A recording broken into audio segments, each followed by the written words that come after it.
Salam sejahtera bagi saudara sekalian. Jikalau saudara sering berpergian dengan pesawat, ada hal yang menarik perhatian, yaitu di landasan selalu ada satu kain kantong merah yang berfungsi untuk menunjukkan arah angin. Juga ada kendaraan yang berfungsi untuk mendorong atau menarik mundur pesawat, karena pesawat tidak dirancang untuk bisa mundur. Saudara, melansir dari monroeaerospace.com, memang mayoritas pesawat yang mau lepas landas akan melakukan pergerakan yang melawan arah angin. Saat melawan arah angin, gaya yang datang pada sayap itulah yang menyebabkan dorongan ke atas. Dengan begitu pesawat bisa lepas landas dengan kecepatan rendah atau tanpa harus memacu dengan kencang karena ada bantuan angin yang mendorong sayap itu naik ke atas, dan angin itulah yang menyebabkan pesawat terbang dengan baik. Hal ini tentu sesuai dengan hukum Newton tentang gerak yang menyatakan bahwa setiap gaya pada satu benda akan menyebabkan gaya yang sama besarnya dalam arah yang berlawanan. Itulah sebabnya pesawat yang lepas landas akan menuju ke arah angin yang berlawanan dengan dirinya. Saudara yang dikasihi Tuhan Yesus, begitu juga ketika mendarat, maka dorongan angin yang berlawan itu sangat membantu pesawat tersebut untuk boleh mengurangi kecepatannya. Namun berbeda ketika dia lepas landas atau mendarat.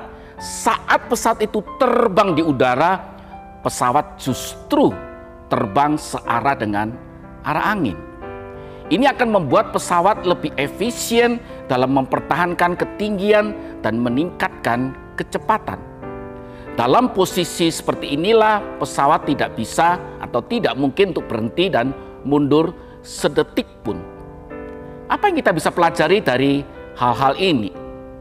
Saudara, yang pertama, tidak semua hal yang menerjang hidup kita, yang melawan hidup kita, itu adalah hal yang buruk. Tidak sedikit anak-anak Tuhan melalui terjangan hidup, badai hidup, malah menjadi umat-umat yang tangguh, bukan malah terperosok, hancur, berkeping-keping. Saudara, kita jadi teringat perkataan Paulus dalam 2 Korintus 12 ayat 9 mengatakan demikian. Ia tidak meminta duri dalam dagingnya itu untuk dicabut dan diangkat dari hidup dia. Tetapi dia meminta kepada Tuhan, mohon belas kasihan Tuhan untuk memberikan anugerah yang cukup dan kekuatan yang cukup untuk menghadapinya. Karena ia sadar justru dalam kelemahan dia, kuasa Tuhan itu makin sempurna. Yang kedua yang kita bisa pelajari sebagai anak-anak Allah, manusia tidak dirancang untuk kemudian mundur, putus asa. Sebab firman Tuhan yang sama dikatakan oleh Rasul Paulus dalam Filipi pasal 3 ayat 13 katakan, aku melupakan apa yang ada di belakangku dan mengarahkan diri kepada apa yang di hadapanku.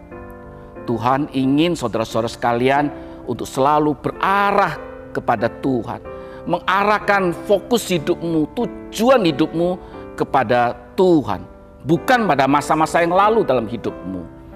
Hal yang ketiga yang kita bisa pelajari, hidup kita akan lebih berguna, akan mungkin lebih menjadi berkat jikalau hidup yang saudara jalani sepanjang hidup bersama dengan Tuhan itu sesuai dengan apa yang Tuhan inginkan dalam hidupmu.